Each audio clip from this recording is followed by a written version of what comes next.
The fire behavior continues to be more under control every day, and we continue to have more resources coming into our community every day.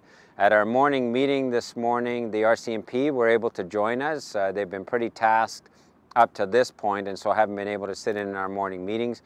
They are now joining us. As of tomorrow, the Wildfire branch will also be joining our Emergency Management Committee meetings. Now, again, the City of Quesnel is not under imminent threat, so we do not have an emergency operations center, but we do have an emergency management committee that meets every morning at 9 o'clock, and we will continue to meet through the weekend, so we'll do that on Saturday and Sunday. Because we have the luxury of time just now, we're not having to make decisions, we don't have to actually do evacuations, alerts and orders, and I think there's some confusion around that. If the municipal boundary is what the City of Quesnel covers with respect to emergency management. Any alerts or orders within the City of Quesnel proper would be issued by me. It would be under my signature, and our city manager would be the director of our Emergency Operations Center. So that's the system that would be in play. So we have to figure out, independent of the Cariboo Regional District, we have to figure out our own evacuation process. We have to figure out our own communications process. There's a plan that exists dated 2015. Now we're using this opportunity to update that plan. We have a brand new website. We can communicate differently.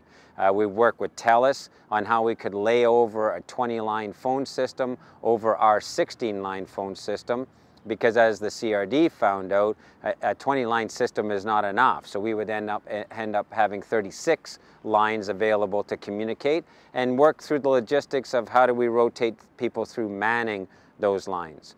We worked on the transportation system, so we broke the city down into zones. We know exactly where our bus mustering stations will be, and we've made arrangements for 100 buses to be available in very short notice to us to get people out of community if in fact we had to go down that route. And then we're working now on some fine-tuning. So we would use our own transit system, our handy dart system, for people who do not have their own transportation to get to the bus muster station. And we're now going to be devising a registration system where people can register if in fact they don't have a friend or a neighbor who can get them to the bus muster station.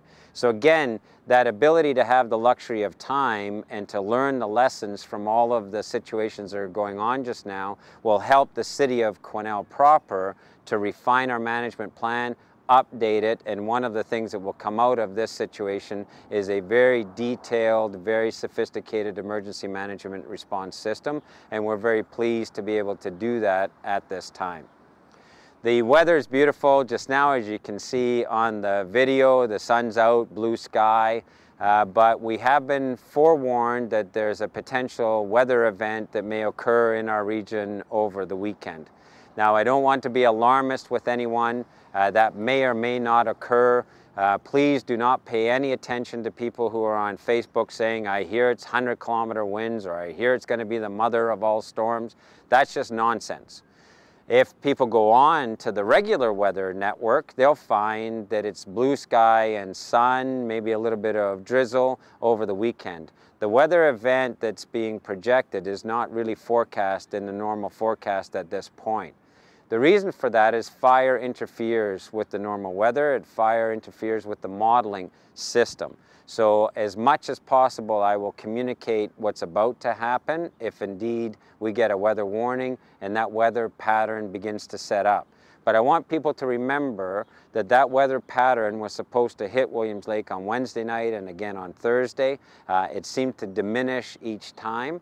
So we will just have to deal with what actually happens, not what people's fears are of what might happen. The best thing people can do, again, is obey our sprinkling restrictions and our fire restrictions. Let's have no human-caused fires.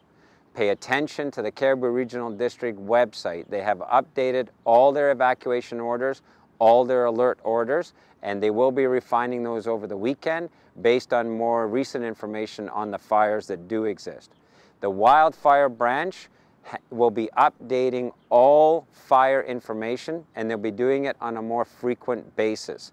So again, BC Wildfire branch fire update, and you'll be able to see the individual fires, and there will be more information about those fires on a more consistent basis. So good information flow to everybody.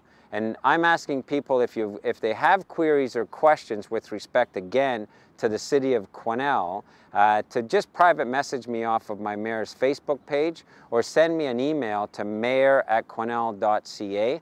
I'm doing my best to answer all of those questions, but I'm also learning from those questions what people are concerned about, where there's a lack of information, or some ideas about how we can make our systems better, and I'm feeding that into our morning meetings at 9 a.m.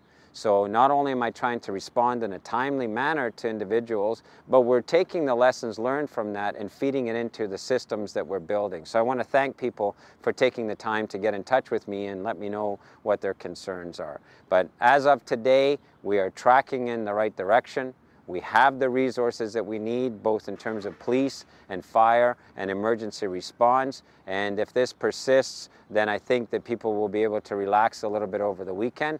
But stay tuned just in case we do get this weather event and there's a change in the circumstances that we have in our region.